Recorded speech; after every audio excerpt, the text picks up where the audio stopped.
ভিমরুল বা বোলতা পোকা বাসা থেকে যেভাবে তাড়াবেন। বাসাবাড়িতে বা পরিত্যক্ত স্থানে ভিমরুল বা বোলতা বাসা বাঁধলে সাধারণ মানুষের জন্য বিপদের কারণ হতে পারে। এদের কামড় বা হুল বেশ যন্ত্রণাদায়ক এবং ক্ষেত্রবিশেষ তা গুরুতর স্বাস্থ্যের ঝুঁকি সৃষ্টি করে।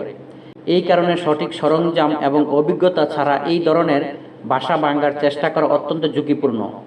আজকের ভিডিওতে দেখানো হয়েছে একটি পরিত্যক্ত বাড়ি থেকে কিভাবে বিশেষজ্ঞদের তত্ত্বাবধানে একটি বড় ভিমরুলের বাসা অপসারণ করা হয়েছে।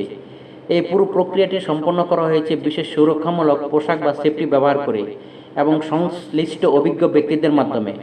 ভিডিওটির মূল উদ্দেশ্য হলো পেশাদারদের কাজের ধরন এবং নিরাপত্তার গুরুত্ব তুলে ধরা। এই কাজটি করার পূর্বে এলাকায় মাইকিং করে দেওয়া হয়েছিল, পরবর্তী নির্দেশনা না পাওয়া পর্যন্ত কেউ ঘর থেকে বের হবেন না।